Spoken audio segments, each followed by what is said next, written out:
ஸ்தோத்திரிக்கிறோம், ஸ்தோத்திரிக்கிறோம், ஸ்தோத்திரிக்கிறோம், ஸ்தோத்திரிக்கிறோம். ஸ்தோத்திரம் ஐயா, ஸ்தோத்திரம் ஐயா, ஸ்தோத்திரம், ஸ்தோத்திரம். ஸ்தோத்திரிக்கிறோம்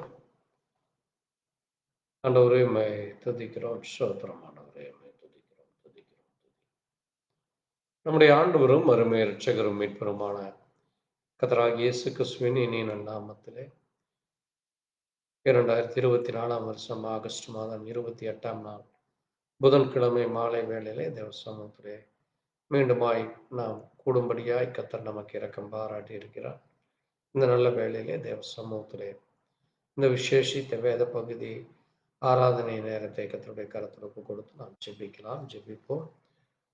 ஸ்தோத்திரிக்கிறோம், ஸ்தோத்திரிக்கிறோம், ஸ்தோத்திரிக்கிறோம். அப்பா, கிருபையும் இரக்கம் நிறைந்த எங்கள் ஜீவனுள்ள தேவனே, வானத்திலும் பூமியிலும் சகல அதிகாரங்களை படைத்த சர்வ வல்லமை உள்ள கர்த்தராகிய இயேசு கிறிஸ்து நாமத்தில் எங்களுக்கு வெளிப்பட்டவரே, எங்களோடு கூட இருக்கிறேன் என்று சொல்லி எங்கள் மத்தியில இருப்பவரே, எங்களுக்காய் மரித்து உயிர் திறந்தவரே, ஜீவிக்கிற தேவனே, ஜீவனின் அதிபதியே, ராஜாதி ராஜாவே, கர்த்தராகிய இயேசு கிறிஸ்துவே, அப்பா உம்மை துதிக்கிறோம்.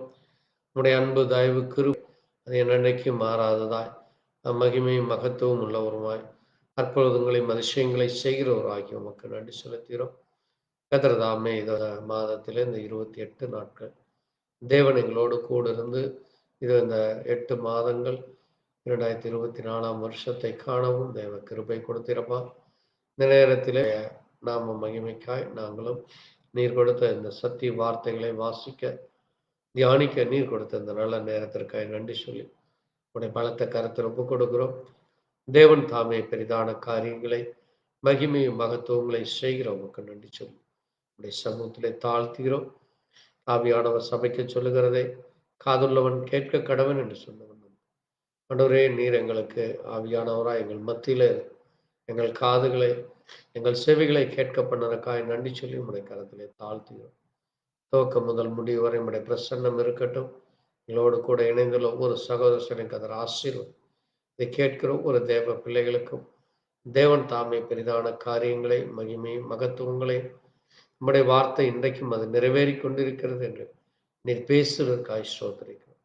உடைய கரத்திலே தாழ்த்துகிறோம். மீதியான வேலை முழுவதும் பொறுப்படுத்து உடைய நாமத்தை ஒன்று மாத்திரமே மகிமைப்படுத்த கிருபையை தர வேண்டும். இயேசு கிறிஸ்துவனுடைய பரிசுத்த நாமத்திலே கர்த்தர் தாமே உங்களை ஒருவரையும் ஆசீர்வதிப்பாராக. ஆண்டவருடைய நாமம் மகிமைப்படட்டும்.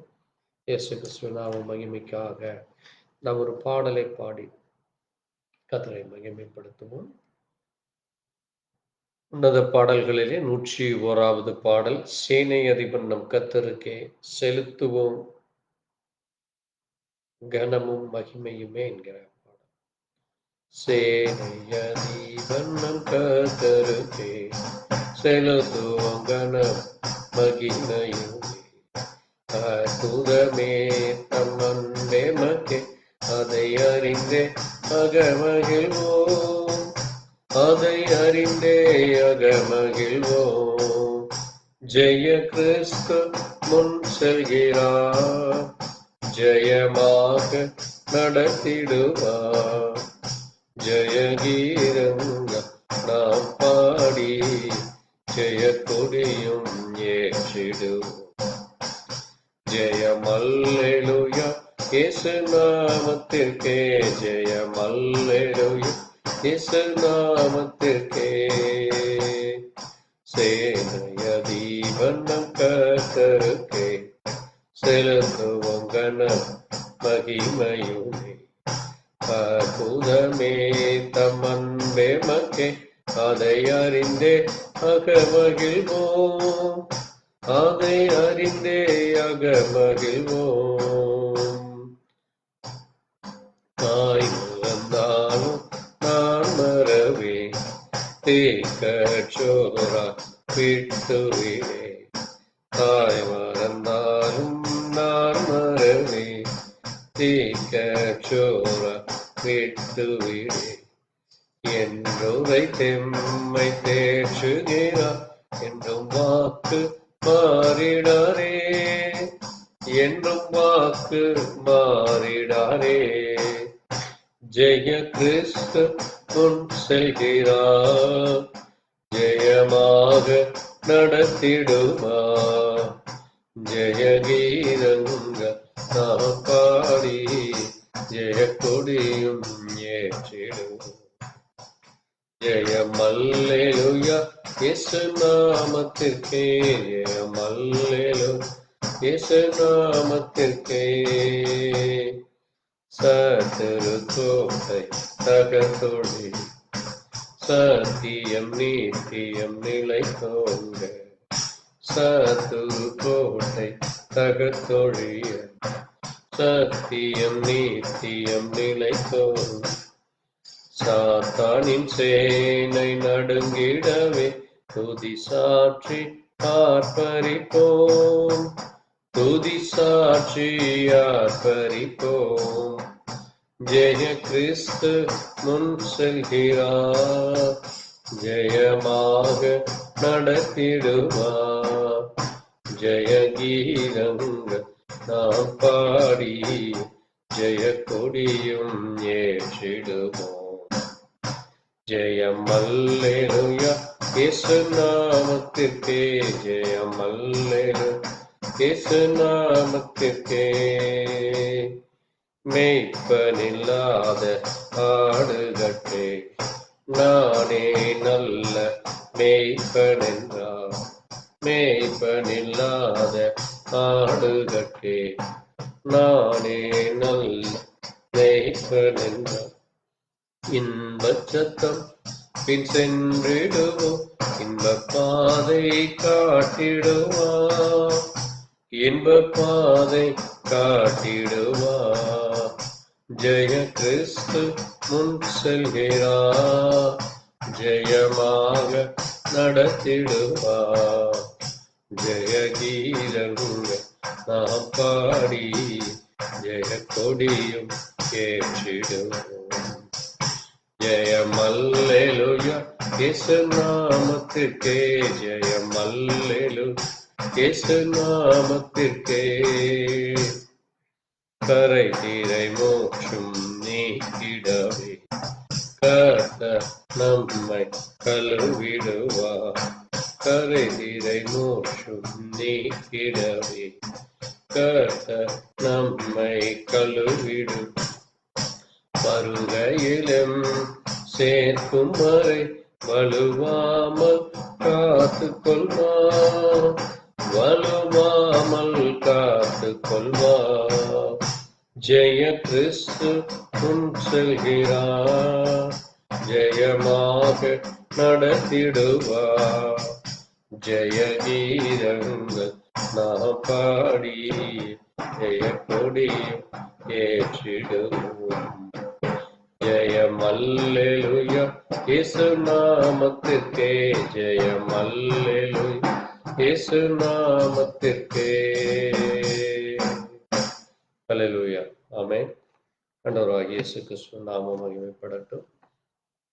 தொடர்ந்து நாம் இந்த வேளையிலும் கூட வேதத்திலே ஒரு சில வசனங்களை வாசித்து இந்த வாரத்திற்கென்று கர்த்தருடைய நாமத்தில் மகிமையாக தேவன் எவ்விதமாய் நம்முடைய பிள்ளைகளோடு கூட இருந்து இஸ்ரவேலருக்கு என்ன செய்தார், அது இன்றைக்கு எவ்விதமாக தன்னுடைய பிள்ளைகளுக்கும் அது இருக்கிறது என்று நாம் தொடர்ந்து தியானிக்கிறதுக்கு அடையாளமாக நாம்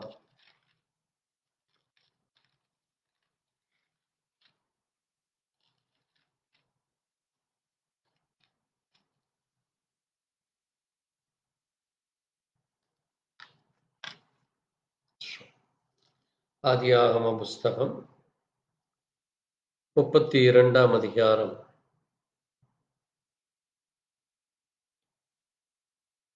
24 முதல்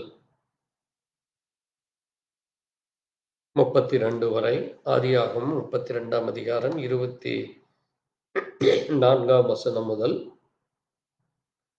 யாக்கோபு பின்பு தனித்திருந்து, அப்பொழுது ஒரு புருஷன் பொழுது விடியுமளவும் அவனுடைய போராடி அவனை மேற்கொள்ளாததை கண்டு அவனுடைய தொடைச்சந்தை தொட்டார். அதனாலே அவருடனே போராடுகையில் யாக்கோபின் தொடைச்சந்து சுளுக்கிற்று. அவர், நான் போகட்டும், பொழுது விடுகிறது என்றார்.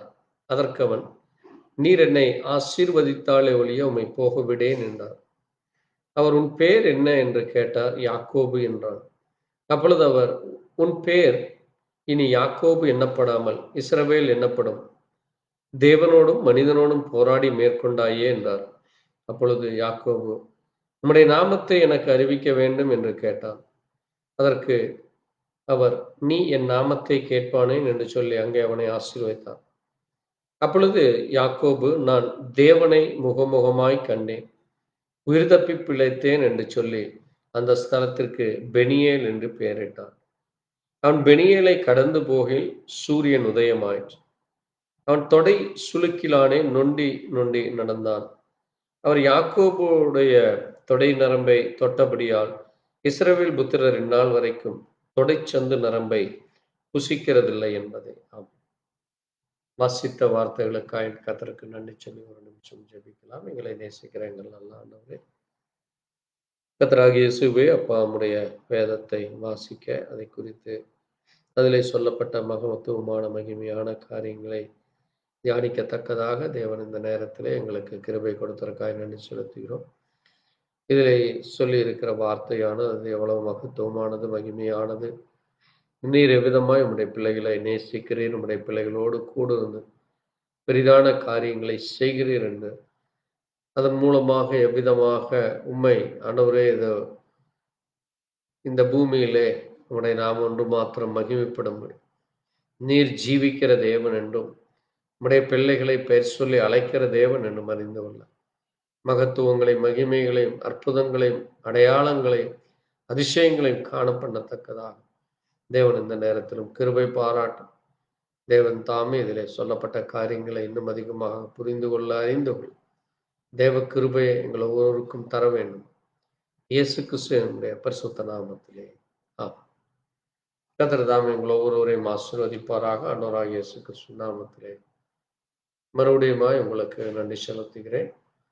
தேவன் தாமே இந்த நேரத்திலே நாம் வாசித்த ஆதியாகம புஸ்தகத்திலே கடந்த நாட்களிலே நாம் தேவன் எவ்விதமாக அங்கே ஆபிரகாமோடு தன்னுடைய உடன்படிக்கையை ஏற்படுத்தி தொடர்ந்து அந்த காரியங்களை குறித்தும், அவர் யாக்கோப் அங்கே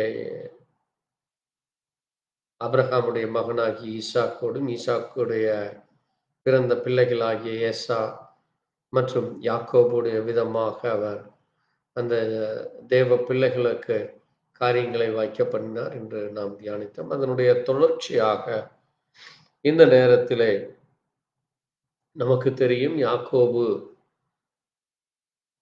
அங்கே அநேக வருஷங்களாக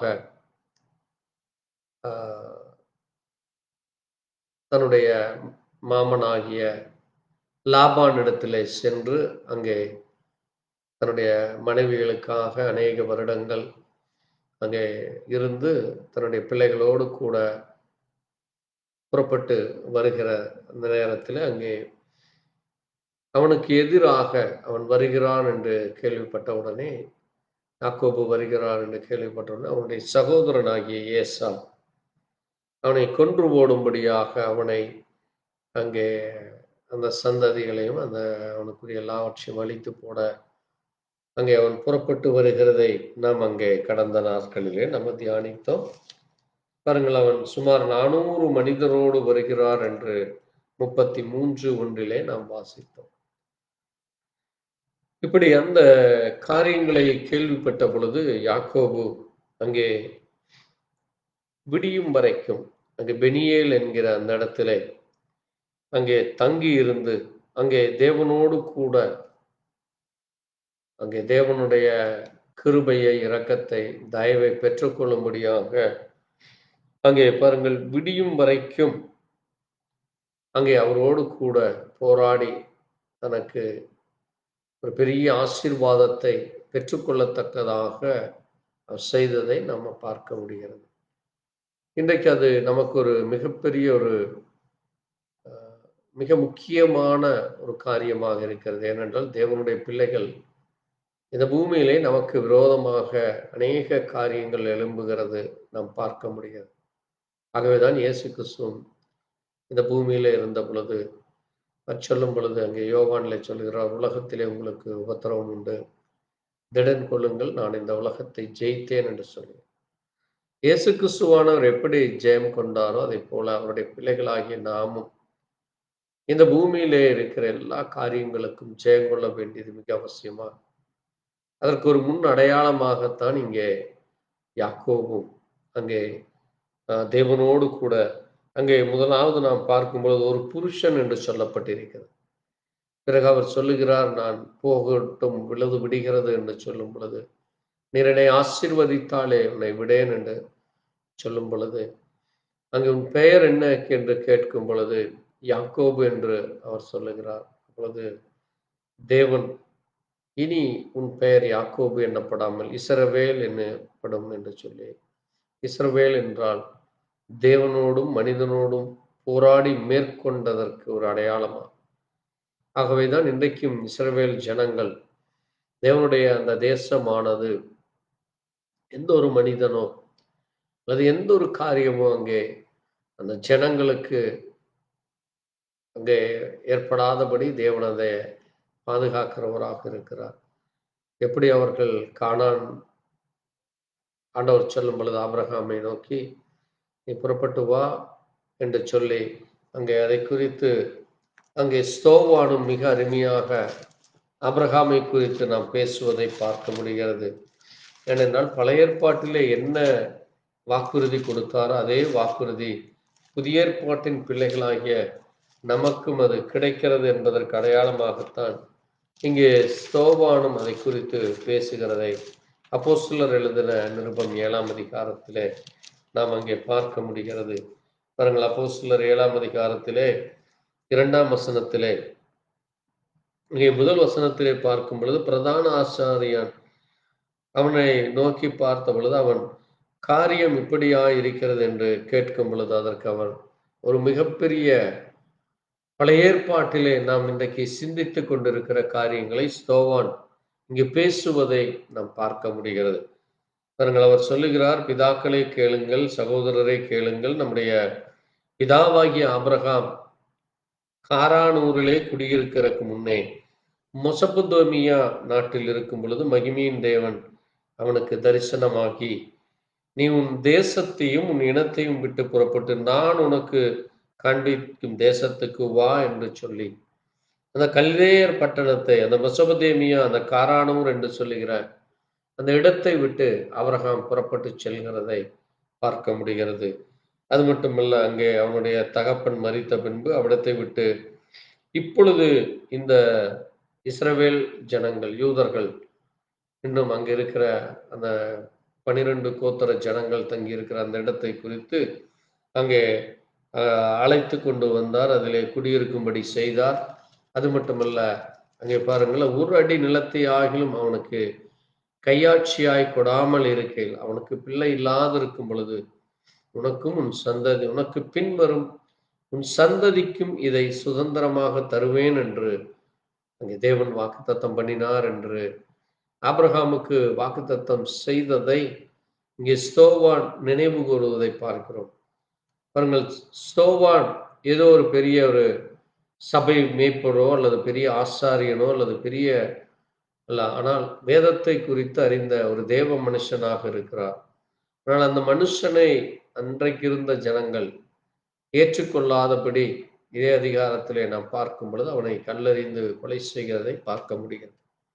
ஏனென்றால் அங்கே வேதம் என்ன சொல்லுகிறது என்பதை அவர் மிக தெளிவாக பேசி, தேவனுடைய பிள்ளைகள் எப்படி இருக்க வேண்டும் என்று அங்கே அவர் சொல்வது நமக்கு ஒரு அடையாளமாக இருக்கிறது. பாருங்கள், அங்கே அவர் சொல்லும் பொழுது இந்த ஜனங்கள் அங்கே எகிப்திலே அடிமையாகி போனார்கள். யாக்கோபு அங்கே எகிப்துக்கு செல்கிறார். யாக்கோபுடைய மகனாகிய யோசேப்பு முன்பாக சென்று அங்கே அதிபதியான பிறகு அங்கே மறுபடியுமாக அங்கே தன்னுடைய தகப்பனை அழைப்பதையும், யாக்கோபு அங்கே செல்வதையும், யாக்கோபினுடைய அந்த சந்ததிகளாகிய 75 பேர் அங்கே செல்வது என்று சொல்லி பார்க்க முடிகிறது. பிறகு அங்கே யாக்கோபை அறியாத வேறொரு ராஜா தோன்றி அங்கே எகிப்திலே இஸ்ரவேலர்கள் பலுகி பெருகினார்கள் என்றும், ஆனால் அந்த யோசேப்பை அறியாத வேறொரு நடந்த பொழுது இந்த ஜனங்கள் அங்கே அந்த ராஜா ஜனங்களை வஞ்சித்து அந்த குழந்தைகளை உயிரோடு இராதபடி அவர்களை கொன்று போடுபடி அங்கே உபத்திரவங்களை அடைகிறதையும் நாம் பார்க்க முடியும். அது இன்றைக்கு எப்படி தேவனுடைய பிள்ளைகள் அடக்கி ஒடுக்கப்படுகிறார்களோ, தேவனுடைய வார்த்தை அங்கே செல்ல முடியாதபடி ஊழியர்களையும் விசுவாச பிள்ளைகளையும் சபைகளையும் அங்கே உபத்திரவப்படுத்துவதற்கு அது ஒரு அடையாளமாக பாருங்கள். இந்த பூமியானது இன்னைக்கு முழுக்க பிசாசினுடைய கையில் இருக்கிறது என்று ஆண்டவராகிய இயேசு கிறிஸ்து அங்கே பிசாசானவனே அதை சாட்சி சொல்லுகிறதை நாம் வாசிக்க முடிகிறது. அங்கே மத்தேயு எழுதின சுவிசேஷம் அங்கே மத்தேயு 4ஆம் அதிகாரத்திலே வாசிக்கும் பொழுது இயேசு கிறிஸ்து அங்கே 40 நாள் உபவாசம் இருந்த பிறகு சாத்தான் அங்கே அவரிடத்திலே வந்து பேசும் பொழுது அங்கே பிசாசானவன் 8ஆம் வசனத்திலே மத்தேயு 4:8 சொல்வது, பிசாசு அவரை மிகவும் உயர்ந்த மலைக்கு கொண்டு போய் உலகத்தின் சகல ராஜ்யங்களையும் அவை மகிமையை காண்பித்து, நீ சாஷ்டாங்கமாய் விழுந்து என்னை பணிந்து கொண்டான், இவைகளையெல்லாம் உனக்கு தருவேன் என்று அவன் சொல்லுகிறான். பாருங்கள், இந்த பூமியும் இதனுடைய சகல ராஜ்யங்களும் அதனுடைய மகிமையும் அவன் தன்னிடத்திலே வைத்திருக்கிறதை, அந்த மகிமை அது யாரெல்லாம் அவனை பணிந்து கொள்கிறார்களோ, யாரெல்லாம் சாஷ்டாங்கமாய் அவனுக்கு முன்பாக விழுகிறார்களோ அவனுக்கு தருகிறேன் என்று சொல்லுவதை பார்க்கணும். ஆகவே பாருங்கள், அங்கே இயேசு சொல்லும் பொழுது, பாழைப்போ சாத்தானே, உன் தேவனாகிய கர்த்தரை பணிந்து கொண்டு அவர் ஒருவருக்கு ஆராதனை செய்வாய் என்று சொல்லுவதை பார்க்கிறோம். அதே காரியத்தை தான் இங்கேயும் இந்த இஸ்ரவேல் ஜனங்கள் செய்ததை இங்கே ஸ்தோவான் நினைவு கூறுகிறான். பாருங்கள், அங்கே தேவன் மோசேயை தெரிந்து கொண்டு எகிப்திலிருந்து அங்கே பார்வோனுக்கு அங்கே தேவனுடைய பிள்ளைகளை அடக்குமுறை செய்த பொழுது பார்வோனுக்கு அங்கே முன்பாக சென்று மோசே தன்னுடைய ஜனங்களை விடுவித்து வரும்படியாய் தேவன் அங்கே அனுப்புவதையும், அங்கே இந்த 10க்கும் மேற்பட்ட இந்த வாதைகள் அங்கே ஏற்படுவதும், பிறகு அங்கிருந்து அவர்கள் 435 வருடங்களுக்கு பிறகு அடிமைத்தனத்திலிருந்து விடுதலையாகி வருகிற அந்த நேரத்திலே இங்கே ஸ்தோவான் சொல்லுகிறார். அப்போஸ்தலர் 7ஆம் அதிகாரத்திலே 39ஆம் வசனத்திலே சொல்லும் பொழுது, இவனுக்கு நம்முடைய பிதாக்கள் கீழ்ப்படிய மனதாயிராமல் இவனை தள்ளிவிட்டு தங்கள் இருதயங்களிலே எகிப்துக்கு திரும்பி என்று சொல்லுகிறதை நம்ம பார்க்க முடியும். இது நமக்கு ஒரு மிக முக்கியமான ஒரு வசனமாக, ஒரு காரியமாக இருக்கு. இன்றைக்கும் நம்முடைய ஜீவியத்திலே நாம் தேவனை குறித்து என்ன சிந்தை வைத்திருக்கிறோம், தேவனை குறித்து நம்முடைய இருதயமானது எவ்விதமான காரியத்தை நோக்கி பார்த்து கொண்டிருக்கிறது என்பது நமக்கு மிக அவசியமாக இருக்கிறது. ஏனென்றால் பாருங்கள், அங்கே தேவன் மோசேயோடு கூட சீனாய் மலையிலே பேசி அங்கே வார்த்தைகளை கொடுத்து கொண்டிருக்கிற அதே நேரத்திலே இந்த ஜனங்கள் அங்கே எகிப்திலே அந்த ஜனங்கள் எப்படி அந்நிய வழிபாடுகளை அங்கே தேவனுக்கு பிரியமில்லாத அங்கே விக்கிரகாராதனை செய்து கொண்டிருந்தார்களோ, அதை போல தங்களுடைய அந்த இருதயமானது அதை போலவே அவர்களுடைய இருதயம் இருக்கிறதை நம்ம பார்க்க முடிகிறது. ஆகவே பாருங்கள், அவர்கள் மோசேயுடைய சகோதரனாகிய ஆரோனை நோக்கி, எகிப்திலிருந்து எங்களை அழைத்து கொண்டு வந்த மோசேக்கு என்ன சம்பவித்தோ அறியோ, அதனால் எங்களுக்கு முன் செல்லும் தெய்வங்களை உண்டு பண்ணும் என்று சொல்லி அந்நாளிலே ஒரு கன்றுக்குட்டி உண்டு பண்ணி அந்த விக்கிரகத்திற்கு பலிவிட்டு தங்கள் கைகளின் கிரியைகளால் களி கூர்ந்தார்கள் என்று சொல்லலாம். இன்றைக்கும் ஜனங்கள் தேவனுடைய வார்த்தையை சுவாசியாதபடி இன்னைக்கு அநேக இடங்களிலே தங்களுடைய மனம் போன போக்கிலே தாங்கள் சிந்திப்பது, தாங்கள் நினைப்பது சரி என்று சொல்லிக்கொண்டு இன்றைக்கு வேதத்திலே அங்கே தேவன் தன்னுடைய சபையை தன்னுடைய பிள்ளைகளிடத்திலே வைத்திருக்கிறார், அவருடைய இருதயத்திலே வைத்திருக்கிறார். ஆனால் இன்றைக்கு ஜனங்கள் மனிதனுடைய சொல்லை கேட்டும் அல்லது தங்களுக்கு இஷ்டமானதை அங்கே மேய்ப்பர்களை, தங்களுக்கு இஷ்டமான போதகர்களை, தங்களுக்கு இஷ்டமான காரியங்களை செய்து தேவனுடைய வார்த்தைக்கு விரோதமாக செய்கிறதை பார்க்க முடிகிறது.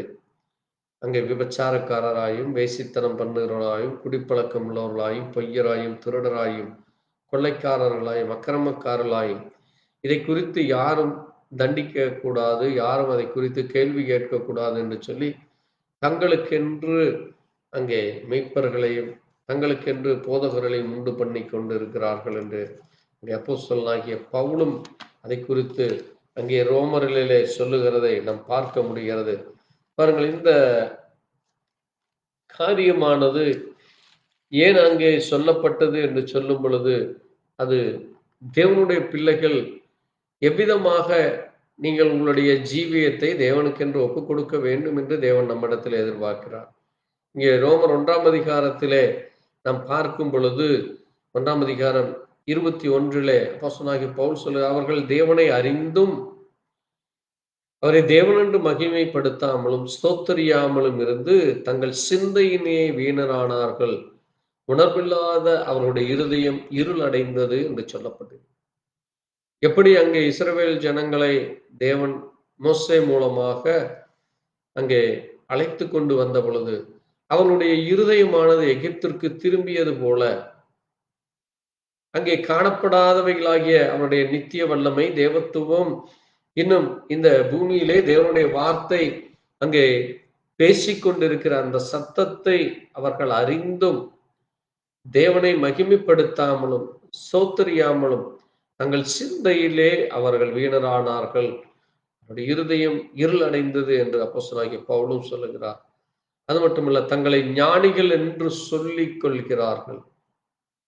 பவுல் சொல்லுகிறார், தங்களை ஞானிகள் என்று சொல்லியும் பைத்தியகாரராகி அழிவில்லாத தேவனுடைய மகிமை, அழிவுள்ள மனுஷர்கள், பறவைகள், மிருகங்கள், ஊரும் பிராணிகள் ஆகிய இவைகளுடைய ரூபங்களுக்கு ஒப்பாக மாற்றினார்கள் என்று சொன்னார். ஆகவேதான் இன்றைக்கு அநேக இடங்களிலே நாம் பார்க்க முடிகிறது, தேவாலயங்களிலேயும் இன்னும் அநேக இடங்களிலே அங்கே தேவன் தனக்கென்று எந்த ஒரு ரூபமோ எந்த ஒரு ஸ்வரூபங்களையோ செய்யக்கூடாதுன்னு சொல்லும் பொழுது அங்கே பரிசுத்தவான்களையும் அங்கே பரிசுத்த வாட்டிகளையும் அங்கே தேவனுக்கென்று சாட்சியாக பிறந்து மரிக்கிறவர்களுடைய அங்கே சிலைகளை வைத்து கொண்டும் இன்னும் அங்கே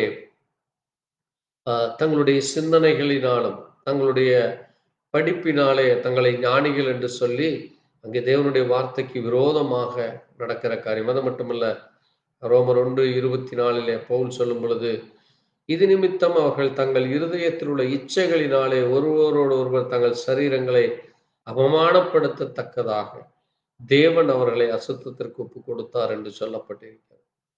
அது மட்டுமல்ல, இன்னும் அங்கே தொடர்ந்து நாம் வாசிக்கும் பொழுது, உணர்வில்லாதவர்களாயும் உடன்படிக்கை மீறுவர்களாய் சுவாப அன்பில்லாதவர்களாயும் இணங்காதவர்களாயும் இரக்கமில்லாதவர்களாயும் இருக்கிறார்கள், தேவனை பகைக்கிறவர்களாயும் துரோகிதம் பண்ணுகிறவர்களாயும் அகந்தை உள்ளவர்களாயும் வீம்புக்காரர் பொல்லாதவைகளை யோசிக்கிற பிணைகிறவர்களுமாய் பெற்றோர்களுக்கு கீழ்ப்படியாதவர்களுமாக இருக்கிறார்கள். இங்கே அந்த 10 கட்டளைகளில் எதெல்லாம் செய்ய வேண்டும் என்று சொல்லப்பட்டிருக்கு அதை மீறி நடக்கிறவர்களாக இருக்கிறதை நாம் பார்க்க முடிகிறது. இந்த காரியத்தை அப்போஸ்தலனாகிய பவுல் அங்கே ரோமர் சபையிலே காண்கிறார்.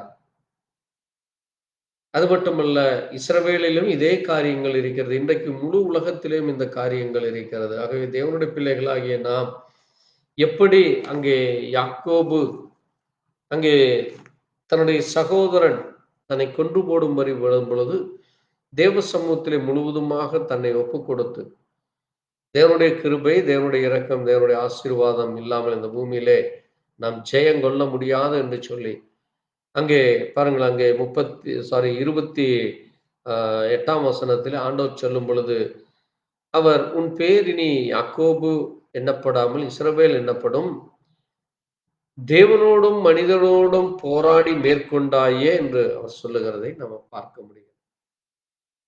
ஆகவே இந்த பூமியிலே நாம் தேவனுக்கு உரிய காரியங்களை, தேவன் என்ன விரும்புகிறார் இதை செய்ய வேண்டுமானால் நாம் அவரிடத்திலிருந்து அங்கே அநேக காரியங்களை போராடி மேற்கொள்ள வேண்டும். அதை பெற்றுக்கொள்ள நாம் போராட வேண்டும்.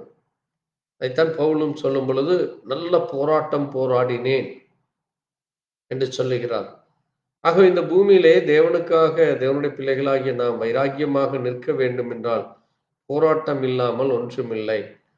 அங்கே தேவனுடைய ஆசீர்வாதங்களை, தேவனுடைய கிருபைகளை, இரக்கங்களை, தேவனுடைய கட்டளைகளையும் கற்பனைகளையும் படி நம்ம ஜீவிக்க வேண்டுமானால் நமக்கு மிகுந்த போராட்டம் உண்டு.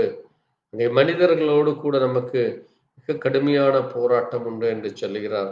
ஆகவேதான் அங்கே யாக்கோபு சொல்லும் பொழுது, நான் தேவனை முகமுகமாய் கண்டேன், உயிர் தப்பி பிழைத்தேன் என்று சொல்லுகிறார். ஆகவே தேவனுடைய பிள்ளைகளாகிய நாம் இன்றைக்கும் பரிசுத்தாவியானவர் நம் மத்தியிலே இருக்கிறார், பரிசுத்தாவியானவர் உங்களுக்குள்ளாய் இருக்கிறார் என்று ஆண்டவர் சொல்லி இருக்கிறார். ஆகவே பரிசுத்தாவியானவர் இல்லாமல் நமக்கு வேற ஒரு காரியமும் இல்லை. பரிசுத்தாவியானவருடைய ஆலோசனையின்படி, பரிசுத்தாவினுடைய வழிநடத்தலின்படி தான் நாம் இந்த பூமியில ஜீவிக்க வேண்டியவர்களாக இருக்கிறோம். பிறகு தொடர்ந்து நாம் அங்கே பார்க்கும் பொழுது, யாக்கோபுக்கு பிறந்த பிள்ளைகளாகிய அங்கே அவருடைய பிள்ளைகள் தங்களுடைய சகோதரர்களை ஒருவரை ஒருவர் அங்கே வெறுப்பதும், அங்கே தங்களுடைய சகோதரர்களை அங்கே யோசேப்பை குறித்து நம்ம பார்க்கும் பொழுது, யோசேப்பு தன்னுடைய 17வது வயதிலே தன்னுடைய சகோதரர்களாலே அங்கே அதிகமாய் பகைக்கப்படுவதும், அங்கே அதிகமாக அவனை வெறுக்கிறவர்களுமாக காணப்படுகிறார்கள். ஆனால் அவனுடைய தகப்பனாகிய யாக்கோபோ, இஸ்ரவேலோ தன்னுடைய குமாரர் எல்லோரிலும் அங்கே யோசேப்பை அதிகமாய் சிநேகிக்கிறது. அது மட்டுமல்ல, யோசேப்பிடத்திலே தேவன் அங்கே சொப்பனங்களையும் தரிசனங்களையும் சொல்லி அங்கே தன்னுடைய சகோதரர்களுக்குள்ளாக அவன் ஒரு ஞானமுள்ள மனுஷனாக, புத்தியுள்ள மனுஷனாக இருக்கிறதை நம்ம பார்க்க முடிகிறது.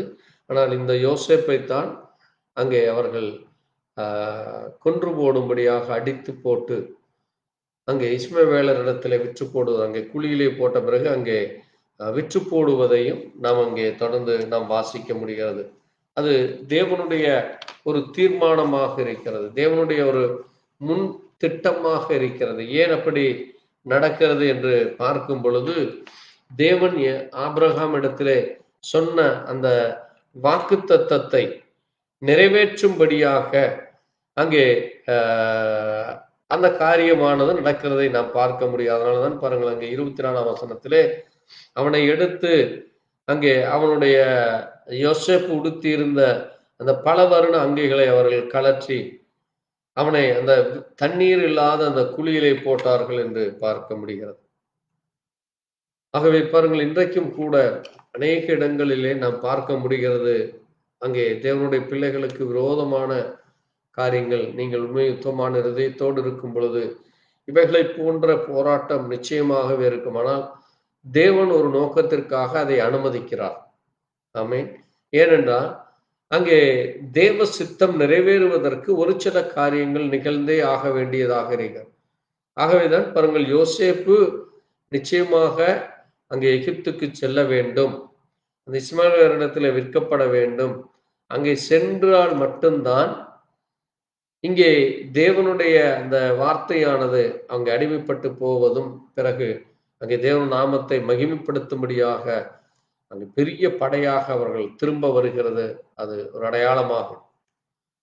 அதேதான் இன்றைக்கு தேவனுடைய பிள்ளைகளுக்கு ஆண்டவர் இந்த பூமியை ஆதாம் இடத்திலே கொடுத்து அதை ஆள கொடுக்கும் பொழுது ஆதாம் அதை இழந்து போவதும், பிறகு ஆதாமுக்கு பிறக்கிற பிள்ளைகள் இங்கே ஒருவரை ஒருவர் அங்கே கொலை செய்வதும் கொன்று போடுவதும், உலக காரியங்கள், உலகத்திலே காணப்படுகிற அசுத்தங்கள், அருவறுப்புகள், விக்கிரக ஆராதனைகள், போட்டி பொறாமை, எப்படி என்று இந்த பூமியானது அது சீர்கெட்டதாய் போகிறதை நம்ம பார்க்க முடிகிறது. அதன் மூலமாகத்தான் தேவன் அங்கே இவர்கள் எல்லோரிலுமிருந்து அங்கே ஆபிரகாமை அழைத்து அவர் சொன்ன அந்த வாக்குத்தத்தத்தை நிறைவேற்றும்படியாக தேவன் ஆபிரகாமோடு இருக்கிறார். ஆகவேதான் வேதம் ஆபிரகாமை குறித்து சொல்லும் பொழுது ஆபிரகாம் விசுவாசத்தின் தகப்பன் என்று சொல்லப்படும். அங்கே நாம் வாசிக்கிற பொழுது எபிரேயர் புஸ்தகத்திலே அங்கே அப்போஸ்தலனாகிய பேதுரு சொல்லும் பொழுது அங்கே காணாதவைகளை கலாத்தியர் புஸ்தகத்திலே நாம் வாசிக்கிற பொழுது அங்கே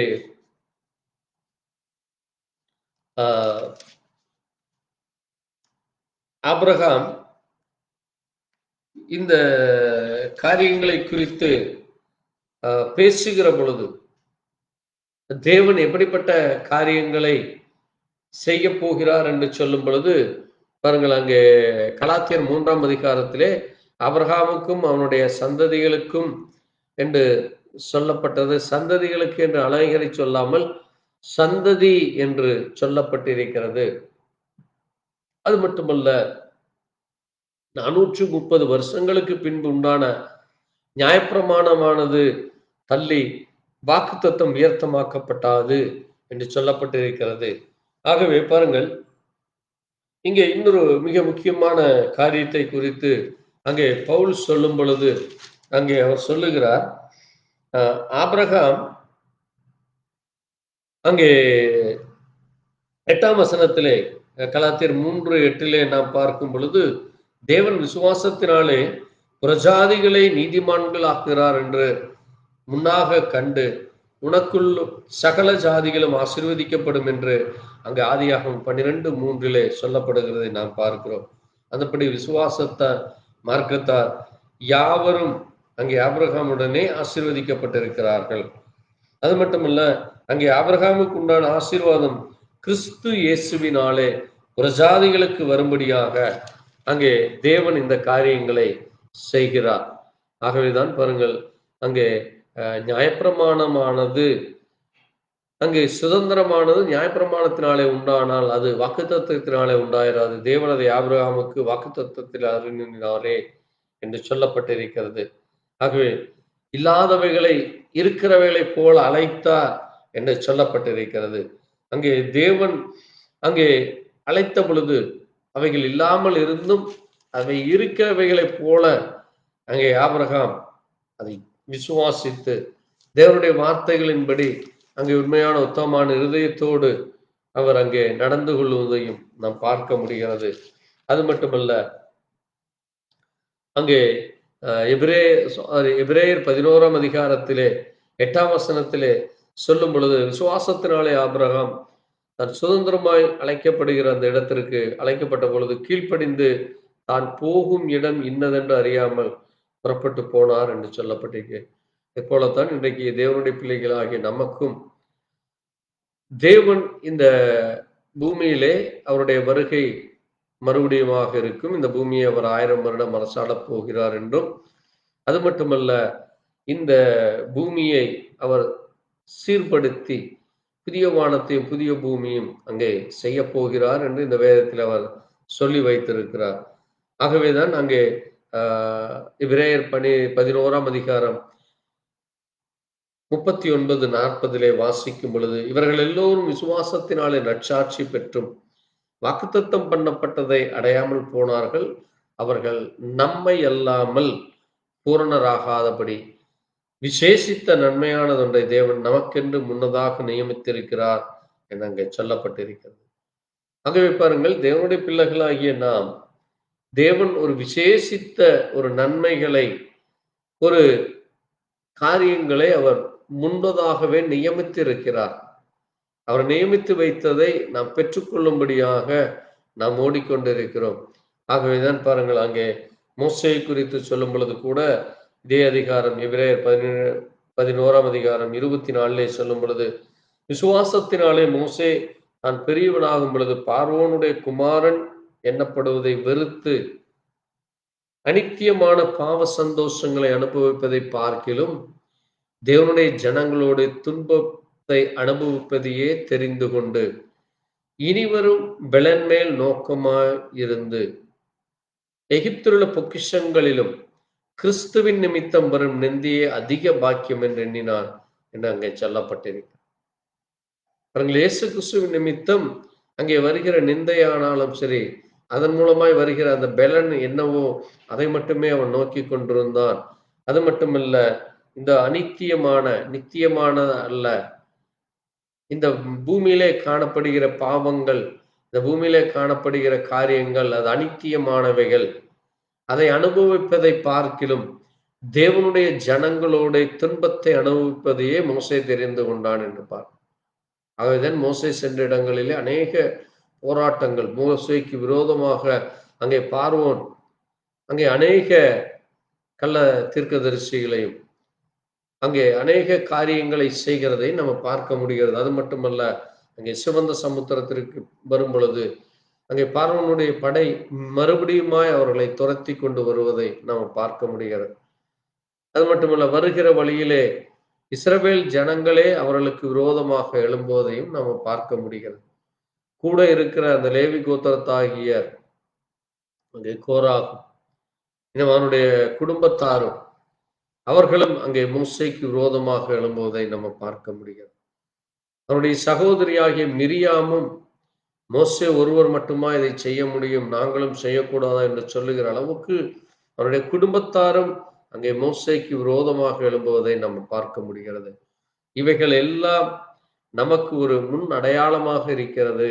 இன்றைக்கும் சபைகளிலேயும் நம்முடைய ஜீவியத்திலேயும் தேவனுடைய ஊழியக்காரர்களுடைய குடும்பத்திலேயும் தேவனுடைய பிள்ளைகளுடைய குடும்பத்திலேயும் நம்முடைய குடும்பத்தாரே நமக்கு விரோதமாக, நம்முடைய உடன்பிறப்புகளே நமக்கு விரோதமாக பேசுவது அது நமக்கு ஏதோ ஒரு பெரிய அதிசயமாக ஆச்சரியமாக இருக்கலாம். ஆனால் அது வேதத்திலே அங்கே மோசே காலத்திலிருந்து ஆபிரகாம் காலத்திலிருந்து இன்னும் வேதத்திலே நாம் பழைய ஏற்பாட்டிலே பார்க்கிற அநேக தேவ மனுஷர்களுக்கு அப்படிப்பட்ட போராட்டங்கள் இருந்தது. ஆகவேதான் அந்த போராட்டங்களை எல்லாம் அவர்கள் ஜெயித்து அங்கே அந்த ஜெபத்தின் மூலமாய் ஜெயத்தை பெற்றுக்கொண்டு அவர்கள் தேவனுக்கென்று அங்கே சாட்சியாக நிற்கிறதை பார்க்க முடிகிறது.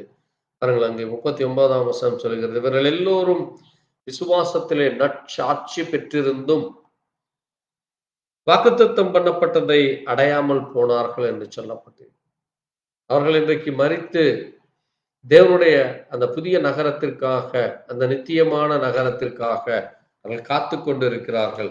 ஆகவேதான் அதை குறித்து இங்கே அப்போஸ்தலனாகிய பவுல் கொரிந்தியர்களே சொல்லும் பொழுது அங்கே இந்த காரியத்தை குறித்து அவர் மிக அருமையாக அதை குறித்து அவர் பேசுகிறார். பாருங்கள், கொரிந்தியர் புஸ்தகத்திலே நம்ம வாசிக்கும் பொழுது 2 கொரிந்தியர் 5ஆம் அதிகாரத்திலே பூமிக்குரிய கூடாரமாகிய நம்முடைய வீடு அழிந்து போனாலும் தேவனால் கட்டப்படாத கைவேலை இல்லாத நித்திய வீடு பரலோகத்திலே நமக்கு உண்டாயிற்றென்று அறிந்திருக்கிறோம் என்று அங்கே சொல்லுகிறார். பாருங்கள், இந்த பூமிக்குரிய இந்த கூடாரம் இது அழிந்து போகும். அப்படி அழிந்து போனாலும் தேவனால் கட்டப்பட்ட கைவேலை இல்லாத நித்திய வீடு என்று சொல்லப்பட்டிருக்கிறது. அது மகிமையின் சரீர வீடு என்பது சரீரமாக இருக்கிறது. இந்த சரீரம் பரிசுத்தமாக இருக்க வேண்டும். நம்முடைய ஜீவியமானது தேவனுக்கென்று ஒப்புக் கொடுக்கப்பட வேண்டும். அது தேவனிடத்திலே நம்முடைய வருகைக்காக காத்து கொண்டிருக்கிறது. அது நம்மை மறுபடியுமாக அங்கே புது ஜீவியத்திற்குள்ளாய் வழி நடத்துகிறதாக இருக்கு. அதனாலதான் அங்கே ஒருவன் கிறிஸ்துவுக்குள் இருந்தால் புது சிருஷ்டியாய் இருக்கிறான், பழையவைகள் எல்லாம் ஒளிந்து போயின என்று சொல்லப்பட்டிருக்கு. அது மட்டுமல்ல, அங்கே 2 கொரிந்தியர் 5ஆம் அதிகாரத்திலே 8ஆம் வசனம் 7ஆம் வசனம் சொல்கிறது, நாம் இந்த தேகத்தில் குடியிருக்கையில் கர்த்தரிடத்தில் குடியிராதவர்களாக இருக்கிறோம் என்று அறிந்தும் எப்பொழுதும் தைரியமாக இருக்கிறோம். நாம் தைரியமாகவே இருந்து இந்த தேகத்தை விட்டு குடி போகவும் கர்த்தரிடத்தில் குடியிருக்கவும் அதிகமாய் விரும்புகிறோம் என்று சொல்லப்பட்டிருக்கிறது. ஆகவே பாருங்கள், தேவன் நமக்கென்று ஒரு சரீரத்தை ஆயத்தம் பண்ணி வைத்திருக்கிறார். அந்த மகிமையான சரீரத்தை அதை குறித்து தான் அங்கே 1 கொரிந்தியர் 15ஆம் அதிகாரத்திலே பவுல் சொல்லும் பொழுது அங்கே மிக அருமையான ஒரு காரியத்தை குறித்து சொல்லுகிறார். 1 கொரிந்தியர் 15:50 நாம் வாசிக்கும் பொழுது, சகோதரரே, நான் சொல்லுகிறது என்னவென்றால், மாம்சமும் இரத்தமும் தேவனுடைய ராஜ்யத்தை சுதந்தரிப்பதில்லை, அழிவுள்ளது அழியாமை சுதந்தரிப்பதில்லை. இதோ ஒரு ரகசியத்தை உங்களுக்கு அறிவிக்கிறேன், நாம் எல்லோரும் நித்திரை அடைவதில்லை. ஆகிலும் கடைசி எக்காலம் தொனிக்கும் பொழுது, ஒரு நிமிஷத்திலே ஒரு இமைப்பொழுதிலே நாம் எல்லோரும் மறுரூபம் அடைவோம். எக்காலம் தொனிக்கும், அப்பொழுது மரித்தோர் அழிவில்லாதவர்களாய் எழுந்திருப்பார்கள், நாமும் மறுரூபமாக்கப்படுவோம். அழிவுள்ளதாகியது அழியாமையும் சாவுக்கேதுவாகியது சாவாமையும் தரித்து கொள்ளும் என்று சொல்லப்பட்டிருக்கிறது. ஆகவே இந்த சரீரமானது தேவனாலே மறுரூபப்படுத்தப்பட்டு அந்த மகிமையான சரீரத்தை நாம் பெற்றுக்கொள்ளப் போகிறோம். அதைத்தான் அங்கே 49ஆம் வசனம் சொல்லியிருக்கிறது. மண்ணானவனுடைய சாயலை அணிந்திருக்கிறது போல வானவருடைய சாயலையும் அணிந்து கொள்வோம். அங்கே தேவன் எவ்விதமாக இன்றைக்கு அவர் மகிமையின் சரீரத்தில் இருக்கிறாரோ, ஆகவேதான் பாருங்கள், நாம் இப்படி இருக்கிறோம், இனி எப்படி இருப்போம் என்று அறியோம். ஆனாலும் அவர் எவ்விதமாய் இருக்கிறாரோ அதைப் போலவே நாமும் இருப்போம் என்று பவுல் சொல்லுகிறார். ஆகவே வரும் நாட்களிலே தேவன் நம்மை இந்த பூமியிலே அந்த மகிமையான அந்த 1000 வருட அரசாட்சிக்கு தேவன் நம்மை ஆயத்தப்படுத்தி கொண்டிருக்கிறார். அங்கே அந்த நாட்களிலே நம்மை அங்கே வரிசை பிரகாரமாக மரித்தவர்கள் உயிர் தெழுவார்கள். முதற் பலனானவர் கிறிஸ்துவாய் இருக்கிறார். அவர் வருகையிலே அவருடையவர்கள் உயிர்ப்பிக்கப்படுவார்கள் என்றும், நாம் இந்த பூமியிலே இருக்கும் பொழுது அவருடைய வருகை காணப்படுமானால் நாம் மறுரூபம் அடையப்பட்டுவோம். தேவன் இந்த சரீரத்தை மறுரூபப்படைய வைத்து நம்ம அவரோடு கூட நம்ம 1000 வருடம் அங்கே இருக்க போகிறோம்.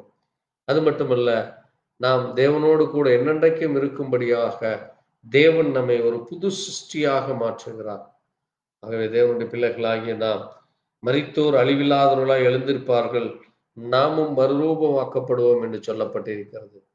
தேவனுடைய பிள்ளைகளுக்கு தேவன் அதிசயமான காரியங்களை, ஆசீர்வாதமான காரியங்களை வைத்திருக்க. ஆகவேதான் அங்கே ஆபிரகாமுக்கு அவர் ஒரு வாக்குத்தத்தத்தை கொடுத்திருந்தார். அந்த வாக்குத்தத்தமானது அது பாலும் தேனும் ஓடுகிற ஒரு நல்ல தேசம் என்று சொல்லப்பட்டது. ஆனால் இன்றைக்கு இந்த பூமியானது அது முழுவதுமாக அங்கே அழிவுக்குரியதாக மாறி போனதால் தேவன் இதை மறுபடியுமாக மறுரூபப்படுத்துகிறார், மறுபடியுமாக சீர்படுத்த போகிறார். அவை தேவனுடைய பிள்ளைகளாகிய நாம் அவர் எதை செய்ய சொன்னாரோ, எப்படி ஜீவிக்க வேண்டும் என்று சொன்னாரோ அதன்படியாக நாம் ஜீவிக்க வேண்டிய தேவனுடைய பிள்ளைகளாகிய நமக்கு அது அவசியமாக காணப்படுகிறது. ஆகவேதான் பாருங்கள், அங்கே ஆண்டவர் சொல்லுகிறார் 2 கொரிந்தியர் 6ஆம் அதிகாரத்திலே 2ஆம் வசனம், அனுக்கிரக காலத்திலே நான் உனக்கு செவி கொடுத்து இரட்சணிய நாளிலே உனக்கு உதவி செய்தேன் என்று சொல்லியிருக்கிறது. இப்பொழுதே அனுக்கிரக காலம், இப்பொழுதே இரட்சணிய நாள் என்று ஏசாயா 9:8 சொன்ன வண்ணமாக இப்பொழுது நமக்கு இது ஒரு அனுக்கிரக காலமா, இது ஒரு இரட்சணிய நாளாக இருக்கிறது. ஆகவே பாருங்கள், நாம் எந்த காரியத்தில் ஆகிலும் நாம் இடரல் உண்டாகாதபடி, தேவனுடைய வார்த்தைக்கு விரோதமாய் எழும்பாதபடி, ஊழியர்களுக்கு விரோதமாய் எழும்பாதபடி, அல்லது நம்முடைய ஜீவியமானது நம்மை பின்னோக்கி கொண்டு போகிறதாக இல்லாதபடி ஒவ்வொரு நாளும் ஜெயத்துடனே போராட வேண்டியவர்களாக இருக்கு. எப்படி அன்றைக்கு அங்கே யாக்கோபு அங்கே எகிப்திலே மரித்த பொழுது யோசேப்பிடத்திலும் தன்னுடைய பிள்ளைகளிடத்திலும் சொல்லும் பொழுது, ஆபிரகாமுக்கு தேவன் வாக்குத்தத்தம் கொடுத்திருக்கிறார், ஆகவே என்னுடைய எலும்புகளை நீங்கள் மறுபடியும் கொண்டு போய் என் தகப்பனாகி ஆபிரகாம் மரித்த அந்த ஸ்தலத்திலே, என் தகப்பனாகி ஈசாக்கு மரித்த ஸ்தலத்திலே என்னை அடக்கம் பண்ணுங்கள்னு சொல்ல பொழுது, அதே போல யோசேப்பும் அங்கே அடக்கம் பண்ணுகிற பொழுது அதை சொல்லுகிறார். மோசே அதை சரியாக செய்தார். மோசே அங்கே புறப்பட்டு வரும் பொழுது நாம் அதை யாத்ராகம புஸ்தகத்திலே வாசிக்கும் பொழுது, அவர்கள் புறப்பட்டு வரும் பொழுது யாக்கோபு மற்றும் யோசாப்புடைய எலும்புகளை அவர்கள் எடுத்து கொண்டு வருகிறார். கொண்டு வந்து மறுபடியுமாக அங்கே ஆபிரகாம் எங்கே புதைக்கப்பட்டாரோ, ஈசாக்கு எங்கே புதைக்கப்பட்டாரோ, சாலா எங்கே புதைக்கப்பட்டாரோ, அந்த ஸ்தலத்தில் அவர்கள் புதைக்கிறதை நாம் பார்க்க முடியும். அது தேவனுடைய பிள்ளைகளுக்கு அது ஒரு அடையாளத்திற்காக கொடுக்கப்படுகிறது. போல இன்றைக்கும் தேவன் நாம் காணப்படுகிறவர்கள் அல்ல, காணப்படாதவர்களை நாம் நோக்கி இருக்கிறோம். அதி சீக்கிரத்திலே இங்கே நம்முடைய இந்த உபத்திரவங்கள் எல்லாம் நீங்கும். ஏனென்றால் அங்கே நித்திய மகிமையாகிய அந்த கனமான மகிமையாகிய அங்கே அற்புதமான காரியங்கள், நித்தியமான காரியங்கள் இந்த பூமியிலே தேவன் நமக்கென்று வைத்திருக்கிறார். அந்த நித்தியத்தை பெறுவதற்காக நம்முடைய அந்த புறம்பான மனுஷனை, அங்கே உலக பிரகாரமான மனிதனை அழித்து உள்ளத்திலே புதிதான மனுஷனாக நாளுக்கு நாள் நாம் புதிதாக்கப்பட வேண்டும் என்று தேவன் நம்மிடத்திலே விரும்புகிறார். ஆகவே அவர்கள் எப்படி ஆபிரகாமும் அங்கே தேவனுடைய பிள்ளைகளாகி மற்றவர்களும் தேவனுக்கென்று உண்மையாக நடந்து அங்கே தேவனுடைய வருகைக்காய் காத்து கொண்டிருக்காது போல தேவனுடைய பிள்ளைகளாகிய நாமும் பழைய ஏற்பாட்டிலே அந்த இஸ்ரவேலர்கள் எதை செய்தார்களோ, இன்னைக்கு புதிய ஏற்பாட்டின் சபையாகிய இஸ்ரவேலர்களாகிய நாம், ஆவிக்குரிய இஸ்ரவேலர்களாகி நாம் ஆயத்தப்பட வேண்டும் என்று தேவன் விரும்புகிறார். கர்த்தர் தாமே நம்மை ஆயத்தப்படுத்துவாராக. கர்த்தருக்கு சித்தமானால் வரும் நாட்களிலே தொடர்ந்து இஸ்ரவேலர்களுக்கு தேவன் என்ன காரியங்களை செய்தார், அது இன்றைக்கும் நமக்கு எதை செய்து கொண்டிருக்கிறார் என்று அறிந்து கொள்ள கர்த்தர் கிருபை கொடுப்பாராக. நாம் ஜெபிக்கலாம். எங்களை நேசிக்கிற எங்கள் நல்ல ஆண்டவரே, வானத்தையும் பூமியும் படைத்த சர்வ வல்லமை உள்ள தேவனே, கர்த்தராகிய இயேசு கிறிஸ்துவே, அல்பாவும் ஒமேகாவும் ஆதியும் அந்தமுமானவரே, எண்ணிலா நன்மைகளை செய்கிறவரே, உண்மையும் உத்தமமானவரே, பரிசுத்தமும் பிரியுமானவரே, உம்முடைய சத்திய வார்த்தையிலே வாசிக்கும் அதில் சொல்லப்பட்ட மகத்துவமான மகிமையான காரியங்களை தியானிக்கத்தக்கதாக கற்றுக் கொடுத்த இந்த அருமையான நாளுக்காய், இந்த வேலைக்காய் நன்றி செலுத்துகிறோம். ஆண்டவரே, நீரே வார்த்தையின் தேவனாய், நம்முடைய பிள்ளைகளை நேசிக்கிற தேவனாய், நம்முடைய பிள்ளைகளோடு கூட இருக்கிறவங்களுக்கு நன்றி சொல்லி நம்முடைய கரத்திலே தாழ்த்தி ஒப்பு கொடுக்கிறோம். தேவ இரக்கம், தேவ கிருபை தொடர்ந்து நம்முடைய பிள்ளைகளாக எங்களுக்கு கிடைக்கணுமப்பா. இந்த நாளுக்குரிய எல்லா காரியத்திலே நம்முடைய அன்பு ஆசீர்வாதம் வழிநடத்திலிருந்து பல தொடர்ந்து ஆண்டவரே வார்த்தையின்படியாய் ஜீவிக்க நாங்கள் எங்களை ஆண்டவரே ஆயத்தப்படுத்தத்தக்கதாக நீர் எங்களை ஆயத்தப்படுத்தி கொண்டிருக்கிறீரப்பா. நாங்கள் அனுதினமும் அந்த வார்த்தையிலே பலப்படும், அந்த வார்த்தையை குறித்து நாங்கள் சிந்திக்கிறவர்களா எங்கள் இருதயத்தை உண்மை நோக்கி இது அந்த உலகத்தை நோக்கி பாராதபடி உலகமும் அது நிச்சயங்களும் ஒளிந்து போகும் என்று சொன்னீரப்பா. இது உம்முடைய வருகை அதி சீக்கிரமாய் இருக்கிறது. நீர் சொன்ன எல்லா காரியமும் இன்னைக்கு எங்களை சுற்றி நடந்து கொண்டிருக்கு. நோவாவின் நாட்களில் நடந்தது போல, லோத்தின் நாட்களில் நடந்தது. அக்கிரமங்களும் பாவங்களும் அருவறுப்புகளும் அசுத்தங்களும் நிறைந்து கொண்டு, அதுபோல ஆண்டவரே லோத்தினுடைய நாட்களில் நடந்தது போல எல்லா காரியங்களும் நோவாவின் நாட்களில் நடந்தது போல எங்கும் ஆண்டவரே வெள்ளம் ஏற்பட்டு கொண்டு ஜனங்கள் ஆண்டவரே அங்கே நோவாவுக்கு செவி கொடாதபடி அழிந்து போய் கொண்டிருக்கிறது போல இன்றைக்கும் ஆண்டவரே உம்முடைய வார்த்தைக்கு செவி கொடாமல் அழிந்து கொண்டிருக்கிற காரியங்கள் எங்களை சுற்றி இருக்கிறதை பார்க்கும்போது நாங்கள் எவ்விதமாக ஆயத்தப்பட வேண்டும் என்று நீர் எங்களுக்கு சொன்ன காரியத்தை நினைவு கூறும். தொடர்ந்து வளரத்தக்கதாக கிருபையை தர வேண்டுமா இயேசு கிறிஸ்துவினுடைய பரிசுத்த நாமத்திலே ஆம்.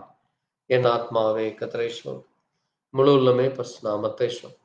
என் ஆத்மாவே கர்த்தரை சோதரி, கர்த்தர் செய்த சகல உபகாரங்களும் மறவாதே. ஆம். அல்லேலூயா. கர்த்தருக்கு மகிமை உண்டாக, கர்த்தருடைய நாமம் மகிமைப்படட்டும். தொடர்ந்து எங்களுக்காக எங்களுடைய ஊழியர்களுக்காக ஜெபித்துக் கொள்ளுங்கள். கர்த்தருடைய இரக்கம் கிருபை தயவு உங்கள் அனைவரோடு கூட இருப்பதாக. ஆமென். Praise to God. God bless you. Thank you, Jesus.